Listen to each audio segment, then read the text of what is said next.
I was talking to a friend last night in the pub. I don't drink alcohol, but I was drinking water. Yeah. And your conversation around you came up, actually, the fact I was doing this today. And in that conversation, I was sort of thinking to myself that there's a lot of big noise out there. There's a lot of people doing big, noisy things and talking bollocks. And excuse my language, but that's how I see it. You got your Trump and this whole manosphere thing going on. Yeah. And then there's the quiet voices. There's the ones that just do good stuff in the background quietly, and we don't get to hear that. Yeah. And it's sort of I thought, because I've worked with the post office scandal as well, and and there's some comparisons there, and I thought, well, this is exactly what it is. This is a couple of blokes just having a look at things and just asking a few questions at the beginning. Yeah. And I love that quiet voice, and I know the voice is growing, but maybe we can. I want to go into some questions, but maybe look at the big picture of all this on what I'm saying there. And is that how you feel it is? This sort of quiet voice that you're sort of pushing things on? Yeah, it certainly was at the beginning. We knew that we had quite a contentious subject, and we knew that we were going to get, we were entering unknown territory. You know, people, when we were talking about water companies dumping sewage, untreated sewage, back then, they were not accepting any of this at all, nor were the regulators. They were very litigious as well. So a lot of people were saying, you can't say that, you'll get sued if you say that, etc., etc. And when we first broke some of this in the media to the Financial Times, for example, and they ran the story, the journalist who ran that was put under an enormous amount of pressure just for saying that they were dumping untreated sewage. And they were vicious, and that's how things were. And those are the same organizations that we're up against now, but their public face, including the regulators, has changed from we're not doing it, thanks very much, or we're allowed to do this, just go away, thank you.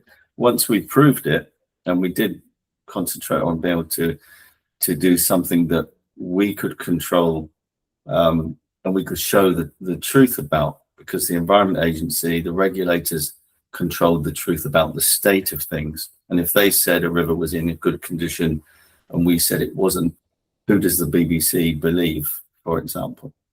So we took that away, and we went straight for dealing with water companies' own data and showing that they're acting illegally. So the breakthrough of that, by then getting credibility from engaging with the Environmental Audit Committee, when they came, they recognized what we were doing, they came to see us, and they endorsed our work, and they particularly endorsed Peter Hammond's analysis as better than that of the regulators with their big billion-pound budgets. A man working on his own for nothing in an office in his house in the Cotswolds was doing a better job than them. And I'm telling you, he's still doing a better job than them now. I'm absolutely 100% confident to back that statement up. That was quite shocking, but we knew that we had to, and I was concentrating also on the regulatory capture, and the stronger end of regulatory capture is, of course, corruption. And if you start talking about corruption back then, you'd just be regarded as some kind of wacky kind of campaigner who's just got a bee in their bonnet about something. We had to bring out the evidence, and we brought out the evidence, and it's not us that had to say the corruption word, because what we produced just made people think, well, that looks very dodgy indeed. So it's a game where you have to be kind of incremental when you've got a big story to tell, and this is a big story, and we're at the bigger end of it now.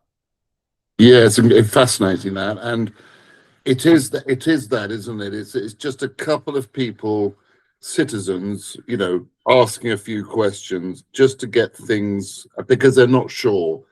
They're seeing something and they're not sure. It's that quietness about that I just love, because eventually that quietness becomes the loudest voice, and I think you're proving that, but you're still maintaining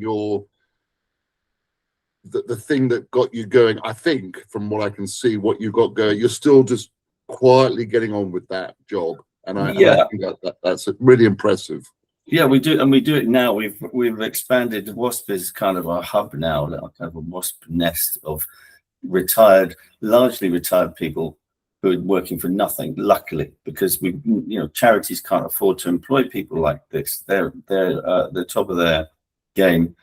They were, and they maintain that because they maintain an interest and a passion. So we've got a former audit partner from PwC working on the finances. We've got an economist, we've got a lawyer, we've got an ecologist, we've got a voracious researcher from publishing, and these skills and abilities combined allow us to produce very strong material. And then it's a matter of journalists and events like this one getting out to the public, because there was absolutely, and we knew this from the beginning pretty much. I've had some experience of how organizations behave. There is no point in just writing to your government minister and thinking, look, there's the truth, it's shocking, surely they must do something, because that's not how things work.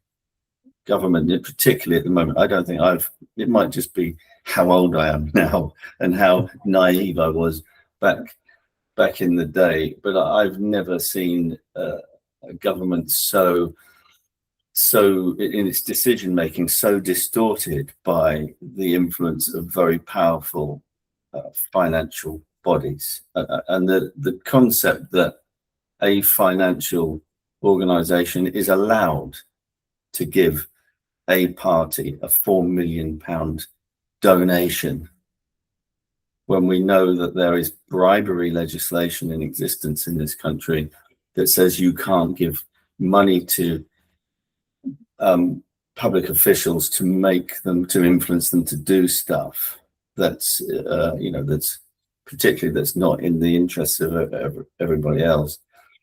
That's bribery, and you can look up the definition of that. But then, in very simple terms, you know what bribery is: making people do stuff for money. Why do financial institutions give donations of that nature? What are they expecting? How does that provide the rest of us with confidence? And that was a hedge fund. And not even most of the MPs that are in Labour know about that. It was exposed by Open Democracy as a thing. And then the Canary did some more work on it when the Labour government gave one of the people connected to that organisation a job in an influential position. So it got even worse, but nothing happens about it. So that's what we're up against, that kind of backdrop. And that makes people uncomfortable to criticize that. They're almost saying, well, this is how things are. They see how bad it can be in the United States and think that somehow, well, that must be all right for us then. It's not all right. It's just not all right. People need to kind of start thinking, whose interests are these governments working on? We're voting them in, and then suddenly someone's paying them huge amounts of money. Are we happy with that? First of all, what do they need that money for? Seriously, what do they need that money for? Where does it go? What happens to it? Yeah. It's staggering, isn't it? And I think you're right. It's easy for us to turn a blind eye.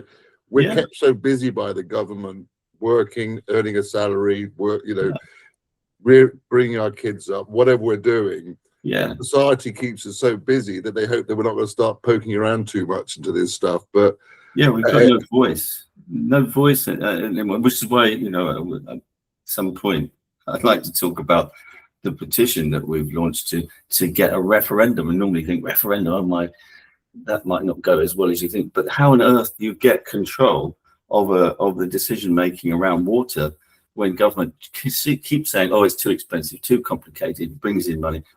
Like the three big things that are complete lies, they keep repeating them in a very sinister way to prop up a situation that's exploiting everybody and ruining our environment. How do you get control back? And we say, let's call for a referendum to bring water into public ownership.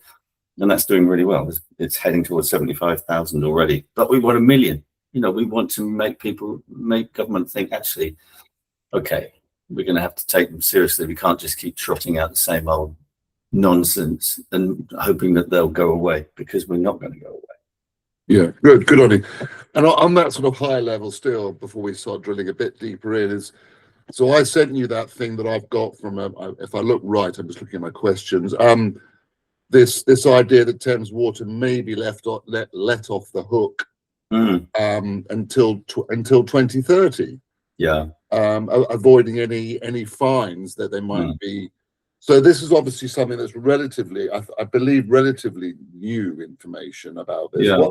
What this parcels in or packages into what you're saying. What is all that about?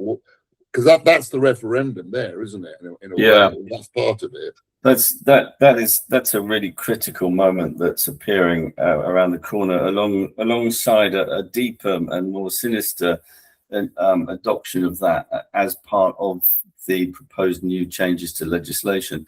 So in the most bizarre situation, we thought it was bad when Thames Water was really owned and controlled by shareholders, and they were the likes of the Canadian Pension Fund.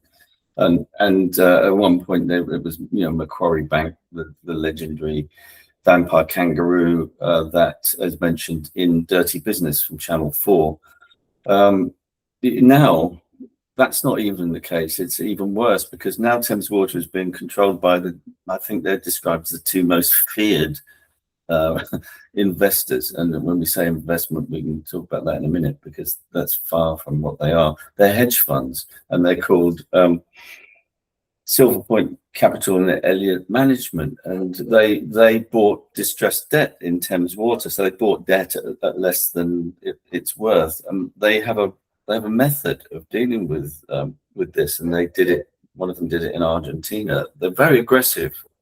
So they didn't even buy that much of the company that way. They bought some debt, and now they're controlling it, and they're calling themselves London Valley Water, which is like a shell company with one director who's a woman who's got like 90 previous cancelled directorships. I don't know. She knows she's a director, but it's just what on earth is going on? This is a public utility. This is Thames Water, the biggest water company in the UK, and government has let it become controlled by people who've just created a shell company to make it look like it's got something with water in the name, because that's not what they're there for. They're there for money, and what they do is then they use the law aggressively, and they challenge aggressively to get favourable legislation. That's what they're doing.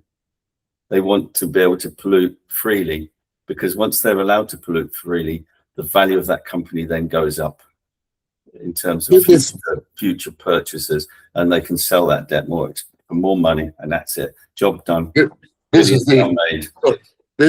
the story, isn't it? Because this has been going on since Thatcher privatized the thing back. I'm sure you're a big fan of Thatcher, but this is being. I mean, Dirty Business highlighted it, and I was aware of it, that it was just set up as a vehicle to make money, to make profit, to pay people who had enough money anyway. Yeah. And all the while the whole system was crumbling. I didn't know how bad it was getting. You did. You found that. You found that way in to open this discussion. You said you wanted to come back to that investment thing. Because the great illusion of privatization. Back in the day, I can remember voting for Conservative government, because this was we were told this was the great future was privatization and all the rest of. I don't know that. Actually, I do remember thinking, because before privatization, the water industry had been pretty much destroyed by government not allowing it to have any money for 10 years because they wanted to privatize it. The Scots were having none of it, by the way, but they wouldn't let it happen, and well done to them. And they got out of it in the end by a referendum. So just to come back to that referendum petition, but we were told things were going to get better. And then for a brief moment, they did get better, because the stranglehold was released. Some money was spent that hadn't been available. The water industry was sold off at a ridiculously discounted rate. and it was sold off without any debt attached to it to 10 regional. It had been regionalized, and it was sold off to those regions so that those regions could be sold to these companies. And they were supposed to then invest money, bring money in, and then take a reasonable return on it. And if Margaret Thatcher really thought that was going to happen, then that was a plan that was viable. But she forced it in, and the clip of her being really smug about it on Dirty Business really brings it home now. Let's see what this is going to work out very well indeed. Let's see what happens, and we've seen what happens, because they never did bring that money in. In fact, the first thing they did was started to borrow money on the back of the company, the value of the company, and then paid themselves basically back the money that they'd spent buying it. It's like a remarkable trip, isn't it? It's just that you think, wow, we've been had over. And it was apparent by 1993, when the National Consumer Council did an investigation into privatization of the utilities. And it's very hard to find that information because it's been taken off the public archive. Even though it's incredibly important, it's been taken off the public archive. And I had to fish around the country through secondhand bookshops to eventually find an £11.99 copy of it, now priced at 140 quid, believe it or not. And even though we said, oh, look, we're a charity, we still had to pay that because it was so worth it, because it basically showed that they knew by then it was a rip-off. Bills were being hiked. All the promises about water bills being kept low, they were going up. They were being aggressive and cutting people off, so that the law had to be changed so they couldn't stop people being cut off. And Thames Water's own independent investigation and report that it had to do for the restructuring plan in 2025 said, since privatization, Thames Water concentrated on extracting dividends for shareholders and by and large neglected its core job to run a water company. And there's slightly more words than that on page 91 of the Kroll report. If you're really interested, put Kroll report, Thames Water valuation report, and you'll see it, page 91. And that's what they say, and that's exactly what happened, and that's what happened in all of the companies as far as I can see. And the investigation done by Stanley Root, who's the former auditor that I mentioned from PwC, established that there was never a year, not 1 year, since privatization when shareholders put in more cash than they took out. And mostly they don't put anything in. They just don't do it. I was shocked to find that a while ago when Thames Water were talking about investing £2 billion. And I was really skeptical, and rightly so, because it never happened. £2 billion were going to come in from shareholders. And I spoke to the then chief executive, who was Sarah Bentley, and the chief financial officer, and said, when did this last happen? And they said, we can't remember it happening, but we're definitely going to do it. And they definitely didn't do it. Because who's going to do that? The company's already piled up with debt, almost £20 billion of debt.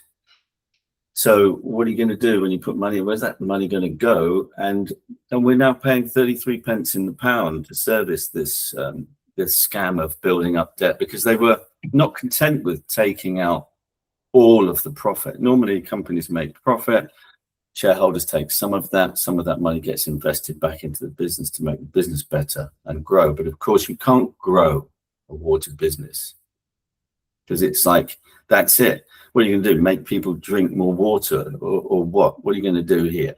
Because they're trying to make people drink less water because they can't supply enough of it, because they're leaking it, because they can't be bothered, or they find it more financially profitable to let the system rot in the ground. So they are just concentrating on different ways to extract money from us.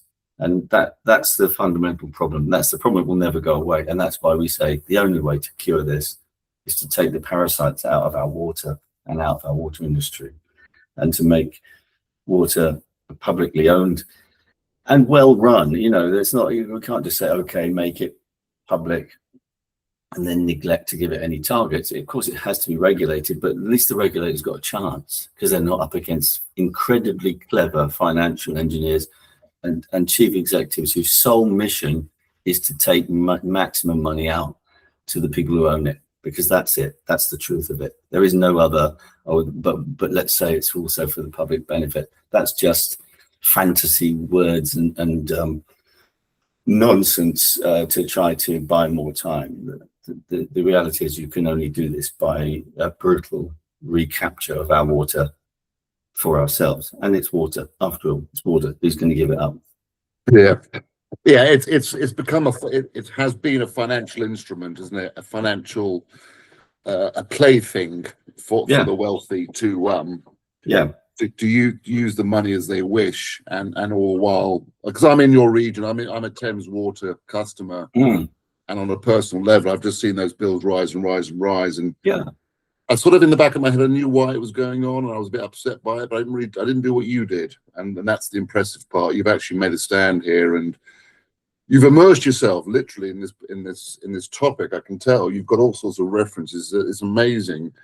But there was a time when you weren't immersed in it, and there was a time when you were a policeman, a senior policeman in the Thames Valley Police. Yeah, that's right.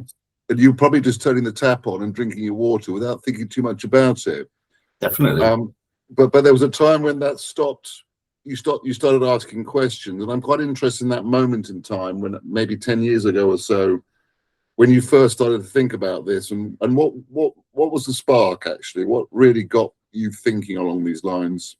Well, I mean, I certainly didn't start off thinking we need to bring water back into public ownership. In fact, I actually thought we needed to get the water companies a better flow of money, in my naivety. And there was a moment when I said that to a chief executive, and that chief executive said to me, actually, that isn't the problem. And I thought, that's an interesting statement. And she was right.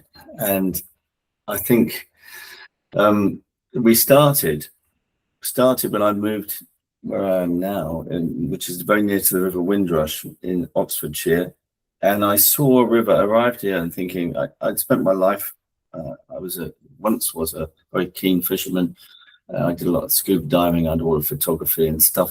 And I knew, and I spent many years looking at rivers and water and knowing where fish would be and how to spot them. And I looked at the River Windrush and I thought, okay, this is meant to be something really special, and it's not. It's still kind of nice, but there's something going on here. There was far less healthy plant life in the river than I thought there should be, and it wasn't the kind of clear river that it should be. And more importantly, the number of fish I could see was very small, really small, for where I thought what I thought I should see here.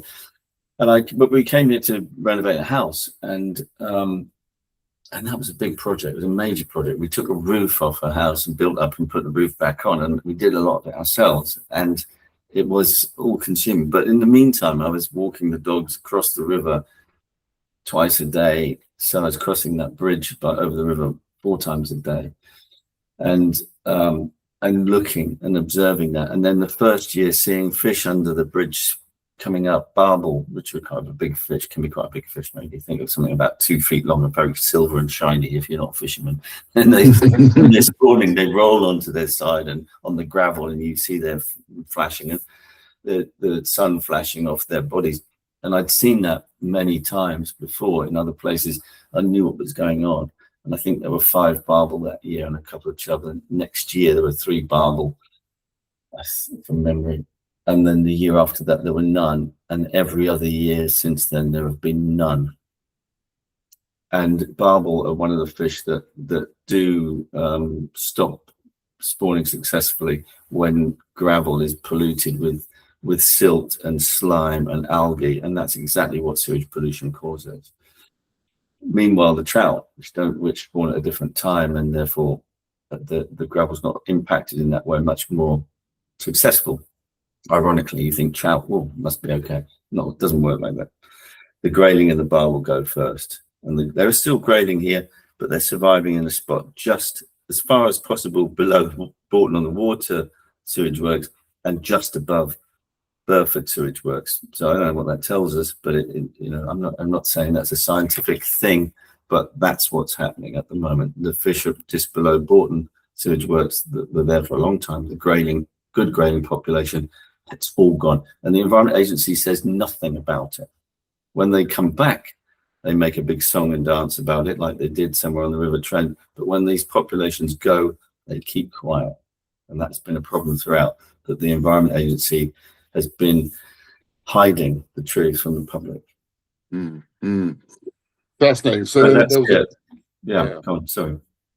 Yeah, so that was your sort of that was your sort of that got you sort of set into a position, a mindset, if you like, that you better start. But you took some action at that point. You started to look at it, and you met up with your friend Peter, and the two of you seemed to then, for some reason, there must have been a perfect storm or a gathering of interesting people together. Just thought, we're going to start looking at this, because you put a lot of effort into it, a lot of time. Yeah, like the first thing actually was I met a guy called Vaughan Lewis. I was just walking up by the weir pool, and a voice. So there's someone fishing, and a voice said, "Is that you, Ashley Smith?" And I said, "Yeah, who's asking?" We'd all got a bit older, and it was Vaughan Lewis, and he was also the perfect person to meet, because he was a former employee of what is now the Environment Agency. It was the National Rivers Authority, and prior to that, he worked for Thames Water before it was privatized. And he'd worked as an angler. He'd worked over the years with other anglers to try to deal with some of these pollution issues. And he told me how much it was like banging their heads against brick walls. And he showed me the documentation, which I called the dossier of despair. It was like a big file of writing very rational, well-formed arguments to people in authority, and nothing ever happening. So I learned something about that, how not to proceed, because they've done. That's not what I mean, but how the things to not do because they didn't work. And I thought, we're going to have to do this differently. I didn't quite know how, but I contacted the Environment Agency, and then I worked out that, okay, there's your problem. It's like you dealing with people who'd given up, in my opinion, and were just, their role was to manage the decline of our waters and make us think that someone was protecting us. And we were just given contacts in the agency who were not really doing anything about what we said. And it was clearly that we were going to be in a fight with the agency, because they would also push back on us and say there was no evidence of pollution in the River Windrush, which we could see was actually not true. Evidentially, just simply not true, but they would say that.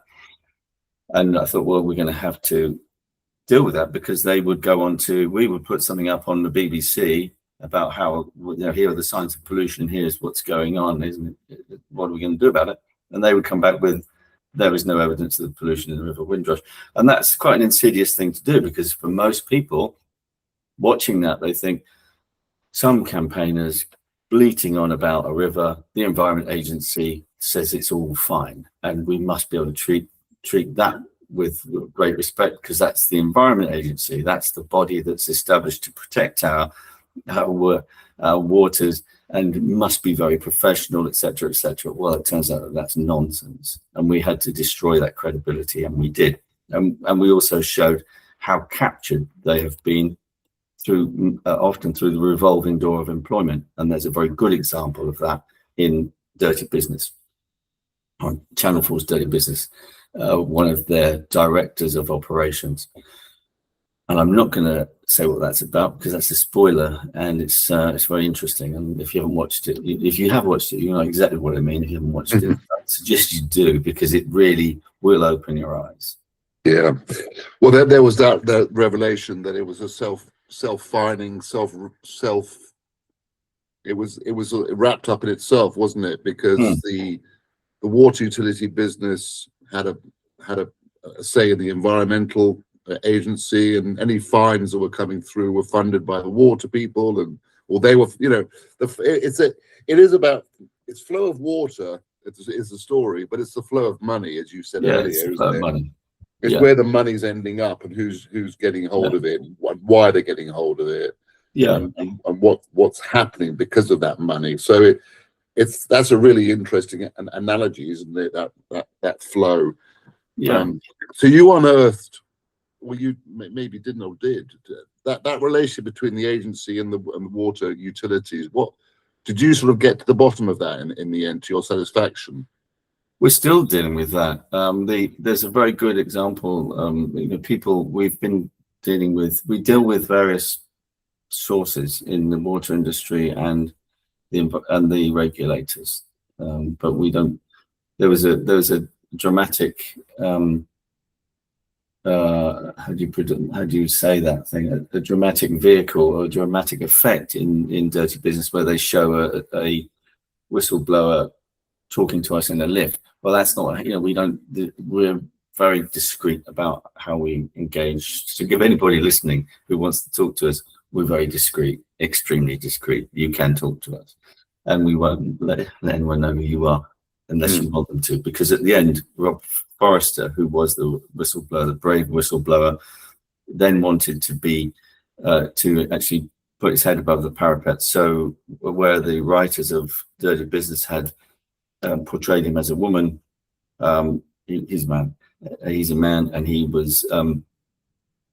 he's now completely out in the open and providing insider information straight to journalists. So things have been different along the way, but we're still fighting. I've been fighting to get the financial interests of directors of the Environment Agency since about 2019, when I discovered that they were allowed to have shares in water companies, and the idea was that there could actually be 200 plus people in the agency who had them. They wouldn't tell me who they were, and they said they didn't really know, but they thought these were definitely the interest. And I could get them the board of directors, and I found stunning things like the deputy chair, who was a strategic advisor for Moy Park, which is an industrial agricultural business, and Dairy Crest, one of the worst polluters sort of that you could think of, was there as the deputy chair. And the lead director for the Northwest, the lead non-executive director for the Northwest, was a former managing director of United Utilities, a shareholder and a pension, and on a pension from United Utilities. And they thought, that was all right. They thought that was okay. Whereas in Ofwat, the economic regulator, you're not allowed to have interest. You're not allowed to have shareholdings in water companies. Of course you're not. Why is that even slightly an allowable thing in the Environment Agency, that's the regulator for the water industry? But they still got them. So I'm still fighting. And for the last 2 years, I've been fighting to get the financial interests of the regional and area directors of the Environment Agency, because the area directors are people who say how pollution events are investigated. Really key people. If you want to control someone, control an area director, and they're allowed to have shares in water companies. And I wanted to know if they had them. And the agency said, no, I can't have them. It's a breach of their privacy for us to know that. Oh, that's interesting. That's a breach of their privacy, is it, to know that they've got shares in a water company that they're supposed to be regulating? And they managed to convince the Information Commissioner that it was also because they said, but they're not directors, they're deputy directors. Through some quirk of their HR procedures, they were calling them and billing them, so paying them as deputy directors. I said it wouldn't really matter. Their job, you've got their job descriptions are like really serious, engaging with government ministers and blah blah blah and all this other stuff. How great these jobs were, but no, we couldn't have them. And the Information Commissioner was persuaded that was also okay. So I took it to the next stage, the first tier tribunal, which is a judge and 2 other tribunal members. And they agreed with me that they would have to hand that over. But even then, after that, the case earlier this year, they haven't done that properly, and so the secrecy and proceedings are going on that I probably shouldn't talk about any more than that. But that, that secrecy isn't something that's happening from the odd random person in an office. That's coming from the top of that organization. That secrecy to the point where they're refusing even to do what the court told them to do, what the tribunal told them to do, is shocking. And there should be, as you can see from Dirty Business, there actually should be a proper investigation into what the hell is going on in the people that's supposed to be regulating a multi-billion-pound organization, the water industry. So you might take that step next. Then is which is what Alan Bakes did at the post office, was got them into a public inquiry where there's an accountability. Yeah, I think is that in your mind? It is in my mind, because now they're talking about changing the regulators. This is the latest trick from government that was to have their own. They'll say, oh, well, we've already had a review. We had the Cunliffe review, the independent review of water regulation, which was just so cynically dressed up as an independent review, because if anything is in control, if any government is in control of regulation, it's DEFRA, and DEFRA is 100% in control of the Environment Agency, and it's also more obliquely in control of Ofwat. It's in control of water company regulation. It's the Secretary of State for the Environment is the person who calls the shots on that. And the Cunliffe review was conducted under the terms of reference written by DEFRA. So just to call it an independent review is just a joke from the start. It was an independent review of DEFRA by DEFRA, who then was the secretariat for it, who then wrote the report. I mean, this is in our faces. They're just doing this in our faces and saying, here's an independent report we've just done of ourselves. Found everything's all right, by the way, but we do need to bring the. There've been some issues. We didn't look back because we decided not to look back, because of course that's where all the skeletons are buried. That's where all the criminality went on. But let's not look at that. Let's move on. Let's make this forward-looking. So cynically done. And his job was to make regulation more attractive to shareholders. They said that several times in the report. More attractive to shareholders, and also do away with fragmented regulation. Like, oh, fragmented, that's a pejorative term. Let's call regulation fragmented. But having regulation broken up into sections and parts by different organizations is also a very good way to prevent corruption. And putting them all under one roof is a very good way to make corruption much easier. And that's what they're going to do.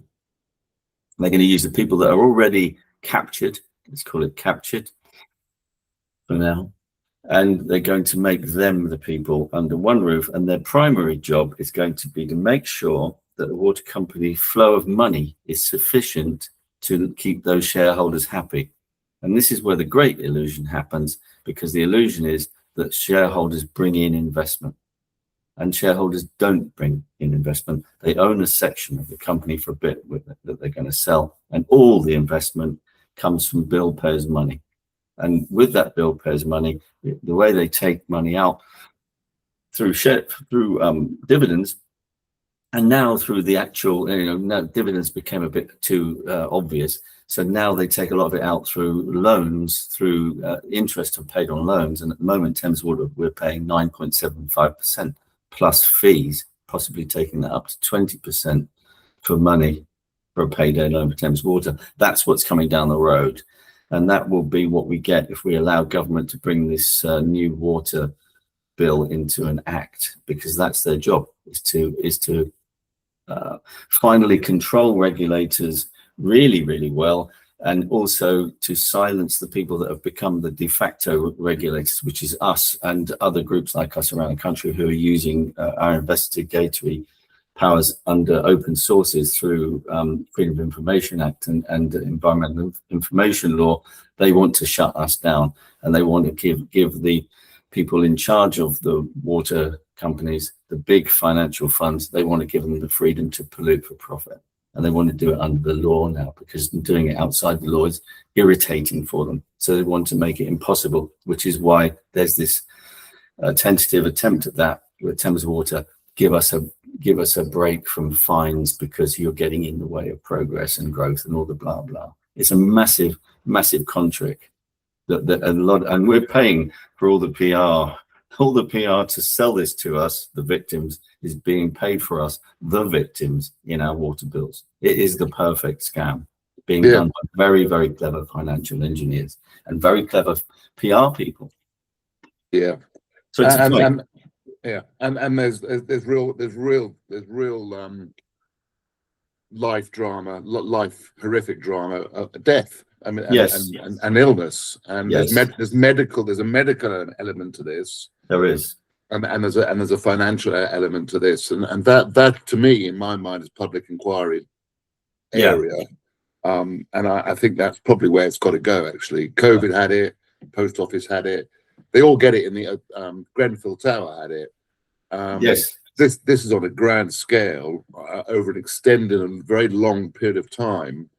And billions and billions and billions involved have to justify something more than just your independent report that you mentioned. So I'll back you all the way on that if I can help. Love to. Thank you. I mean, if I'd said this stuff a few years ago, you'd have thought lunatic. Hopefully you don't think lunatic now, because that I can back all of that up with 100% with evidence. It is that we're in such a dangerous position right now. We really do have to wake up, because this is, as you say, the human costs are also there. We saw in Dirty Business, tragic death of Heather Preen, but also since Dirty Business aired, we've had other people come forward with similar stories, including a death of another child, and we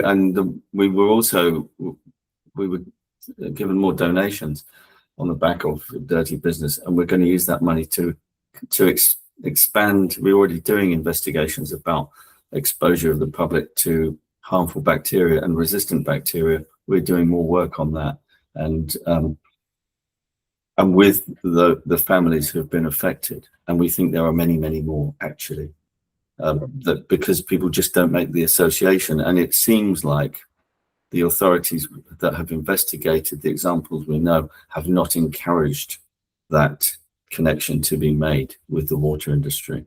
Yeah, it's true, and people don't make a fuss, do they? They just, as I've said a few times, and maybe you have, we know it's sort of going on, it's niggling us in the back, but we haven't got that time sometimes, or the bandwidth in life. But if you start to get it out there, I mean, the audience I'm sort of writing for, this story is a bigger story, obviously, than an open water story, but I need to touch on that a bit. But I think this is something we can refresh for a newspaper, and I'm maybe talking about that. But you've got to get that PR. You've got to get the PR out. You've got to keep banging that drum, because people will come out of the woodwork and say, "Do you know what? I think we got affected by that financially or health-wise, or even more terrible, a death in our family or something," and they will come out. And that's the beauty, in a way, of a public inquiry, because it absolutely washes through the whole thing and brings everything out, everything through to the discussion. And that's probably your biggest play here, actually, if you're going to continue that journey. Yeah, it is. And there's, I mean, the downside to public inquiries, it takes quite a long time, but it's also used as an excuse to not have one by people who don't want one.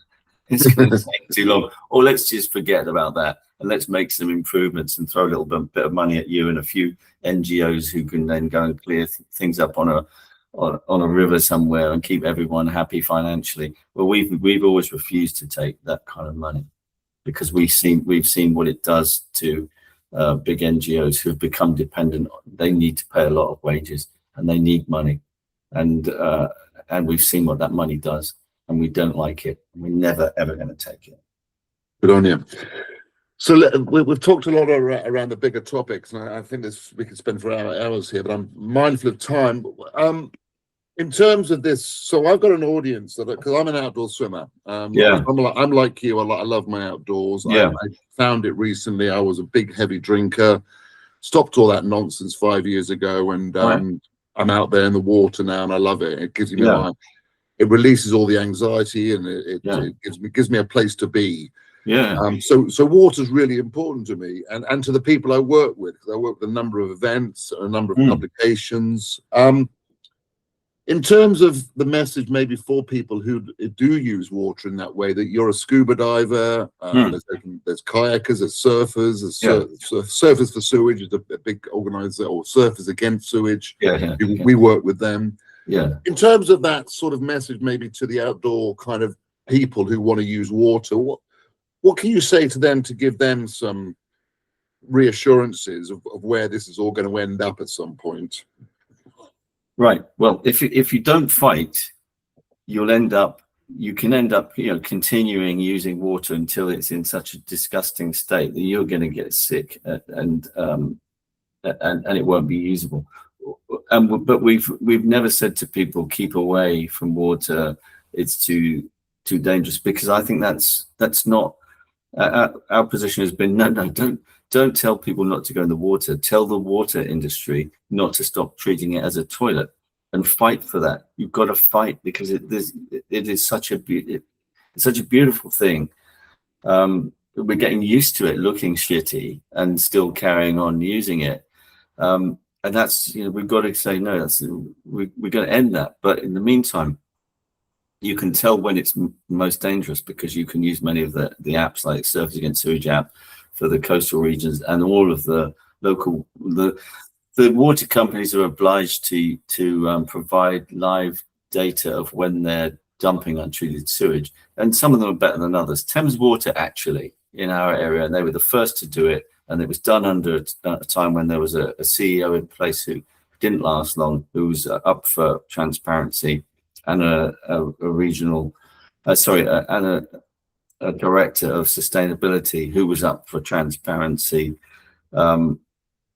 The one who's actually portrayed in Dirty Business, actually, was helpful with the transparency as well. So you get a red, amber, green state with the map that Thames Water has. With some of the others, you've got the Farrow and Ball, different shades of bizarre colours, and a kind of as awkward as possible, not really telling you where the alerts are, but giving them a number or something. And government lets them get away with that, and so do the regulators get away with that.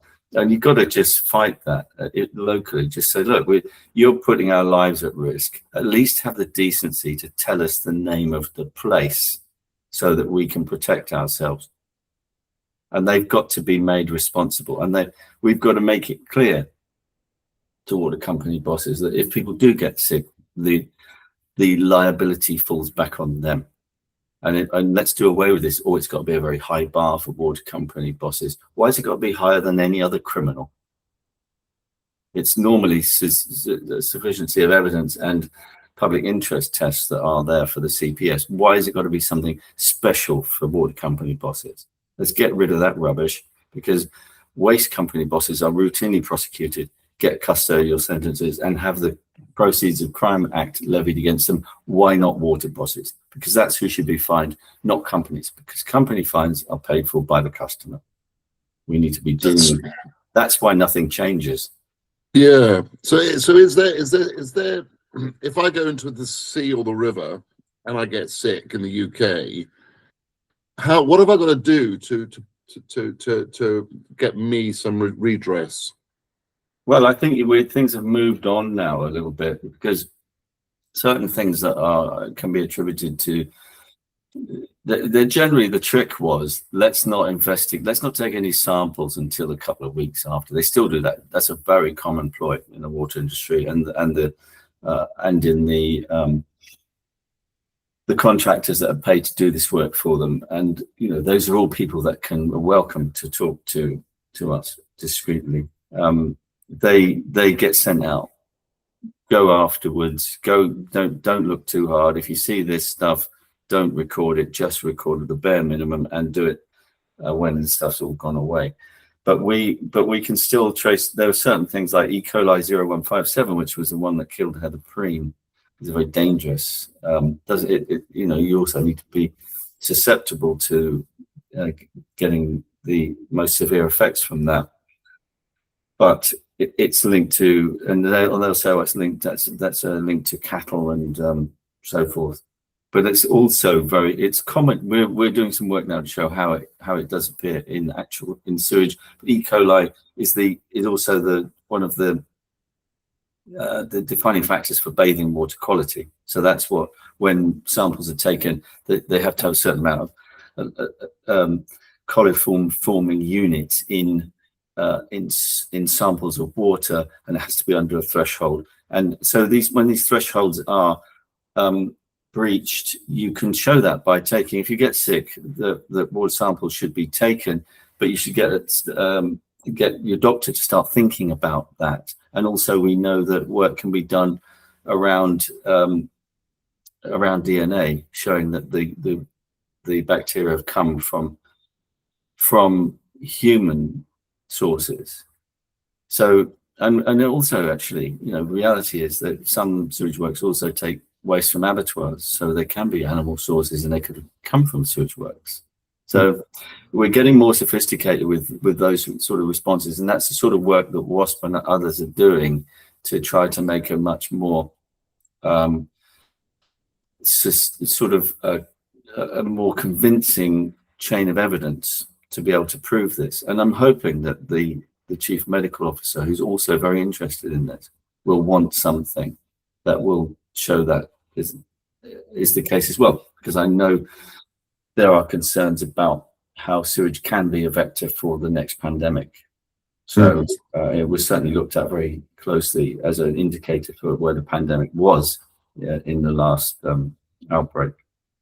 So people need to think about it, because you can also get contaminated without even being in the water, because it's in aerosol form when it's coming out of sewage works in great volumes, and it's getting into a spray. There's one at Oxford. You can see it coming out so fast it goes into spray. You can actually watch the spray from a distance. You can see it being blown over the roundabout.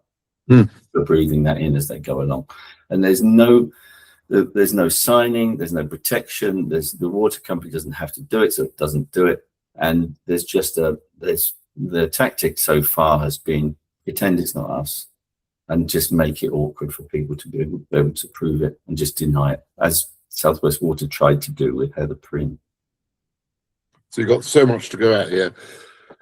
You've got so many fronts you're fighting on.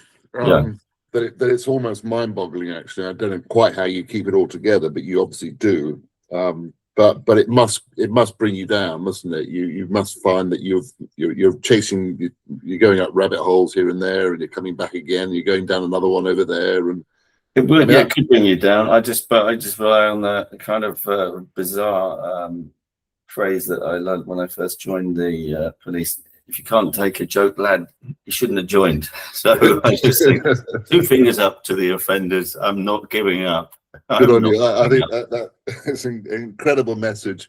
So we've gone big. We've gone a bit into that world that I'm in. But I think this might be something for a newspaper. I might put together a piece that for the Guardian or something, and based on our conversation today, because there's some great stuff coming out. Just to wrap up, because I'm aware we're hitting an hour. You're probably getting tired now and sick of me. The bigger picture, I got a couple of points maybe. So we're going to sort of round up a bit here, maybe go back on a bigger level.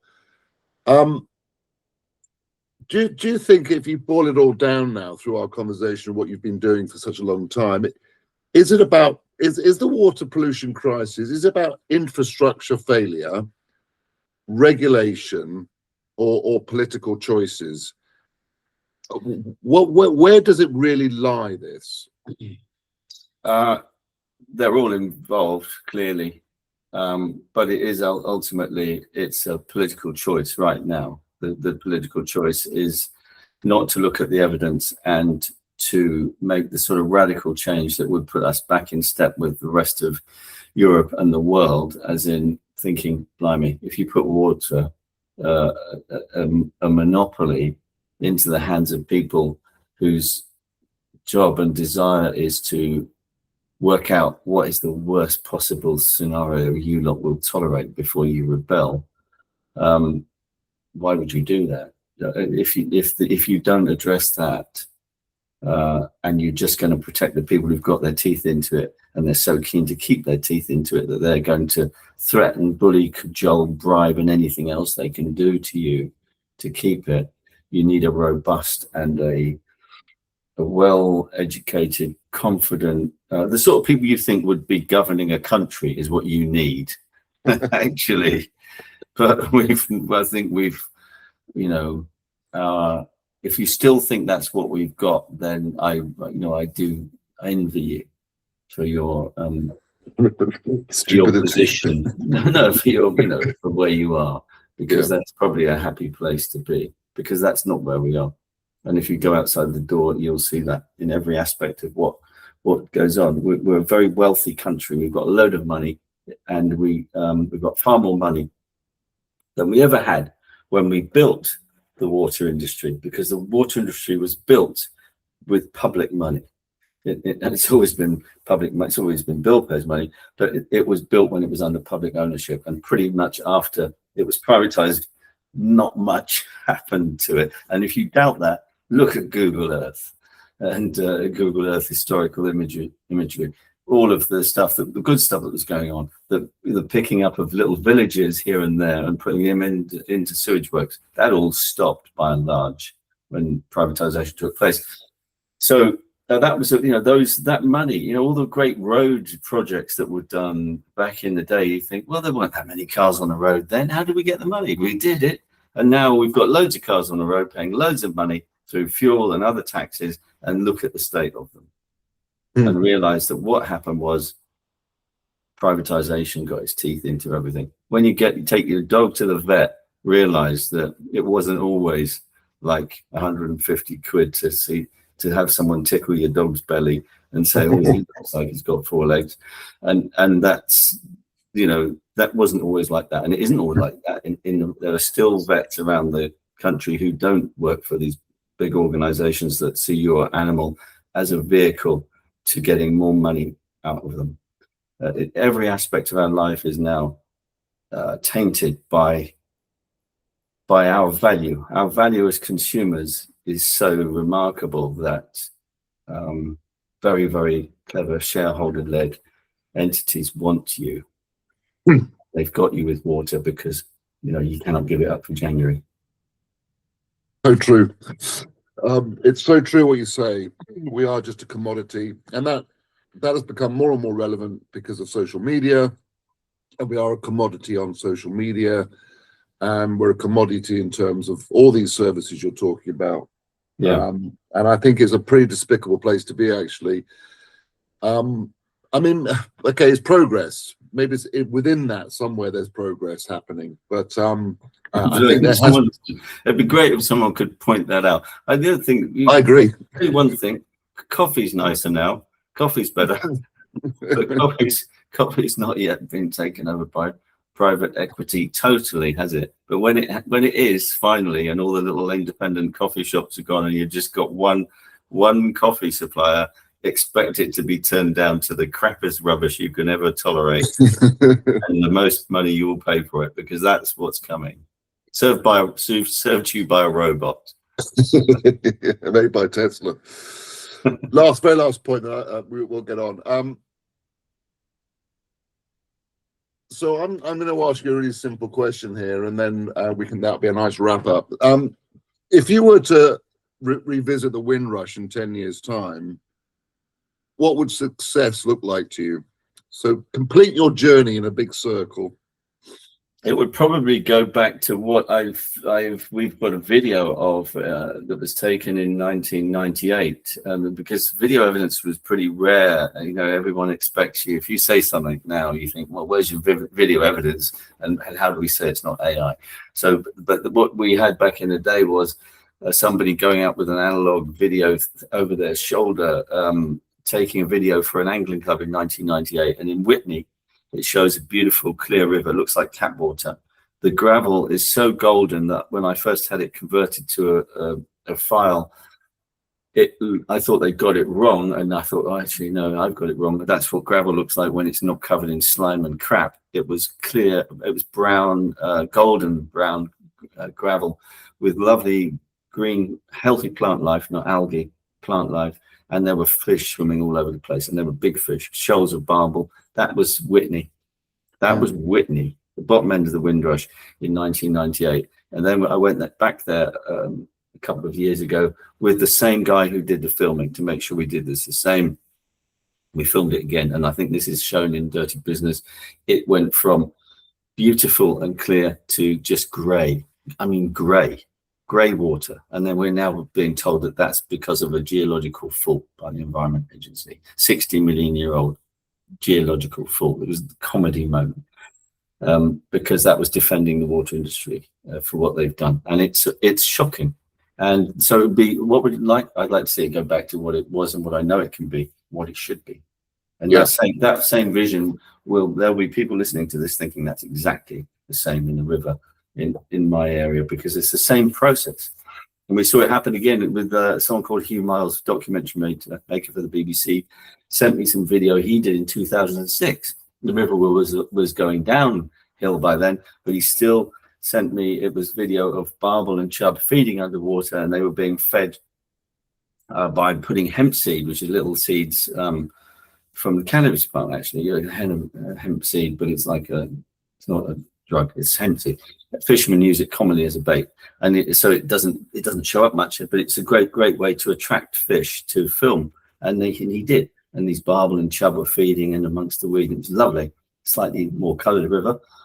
And then I did that with the same person who guided him on that day as well, using exactly the same technique, and it's appalling. All we see is a crayfish, and we do see some fish, some dace or something, the odd one coming in and out in the background, but those big fish have gone, and you can hardly see into the water. Everything's covered in algae, and the plant life has gone. So those before and after images are powerful, because people get that, they understand that. You don't have to explain that, and it's hard for the authorities to dismiss that, regardless of them saying, yes, but according to our records, everything's fine, because that's what they've done.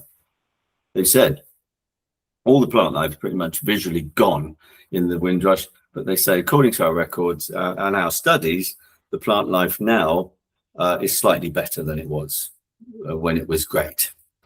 And that's the 1984 Ministry of Truth scenario that you're up against. Just blatant lies dressed up as fact by an agency that's been captured by the polluter. Great quote, great end. That's for me. That's great. Thank you. Is there anything you'd like to add? No, Ben, that's good. Yeah. No, that's good question. Good questions. You got it. You've nailed it. That's fantastic. Well, thanks so much for your time. I'll put all this together, and I'll send you everything through that I think is publishable, to make sure you can check it through, that you're happy I'm representing you correctly. There's no dramas there. I just want to make sure that you know where we're coming from. But it's a great story, and I think it's probably right to. The last time the Guardian did something was about 6 months ago, from what I can see. So it might be a good time to actually approach them, if you're all right with that. For us to see if we I don't mind. It's whatever vehicles there are. Guardian done quite a bit over the years, and there's plenty there, and there's a lot for open water swimmers, and we're really interested in that, because they ought to want to fight for this. And there will also be people thinking, I got really sick, but there were no. As one of our members, Debbie Campbell, one of our people that works with us from time to time, she got sick. I forgot what year it was, and there was no spill going on. That was kind of early on in the days of actual of that being available, that information. But I knew from having been doing something around the river at that time, one of the pumping stations was pouring sewage all over the road and into a ditch that was going into the river upstream of where she got sick. It was like that. And she was almost certainly made sick by swimming in untreated sewage. It's relevant. It's a relevant audience, actually. It's quite a powerful audience. In fact, the one I'm writing for, which is the Outdoor Swimming Society, they're a bit like yourself. They're a sort of non-profit, labour of love kind of thing. But they've got about a million viewers of this thing a year, or a million readers that go on and look at stuff. So I've spoken to the publisher about this interview, and she's all over it. Although she's not sure whether she wants to alarm people or inform people. Sure, I get that. Yeah, and that's a subtlety, isn't it? Yeah, in all of this stuff, actually. There's a way to do that. To say, I think, to say, look, you've got to know what you're doing. Here's your support for how to continue what you're doing. But if you don't want this to turn into something that you can't do anymore, you need to wake up now, and you need here are people who are going to help you fight to keep your what you've got, but also to make it better, and critically stop it getting worse, because it's going to get worse. Yeah, I think that is the message, and it's also here's the group doing it. Talk to them, write to them, donate to them, but you've got to keep doing your thing. You've got to keep swimming. You got to keep kayaking. So you've got to do that.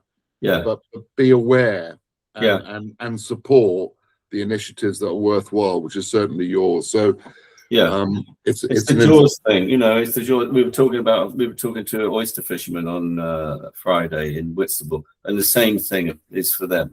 They can pretend it's not happening to keep selling it to customers, but if their ultimate getting that wrong thing is they kill some customers, and then they're screwed. And it won't be the water company that takes the hit; it will be them.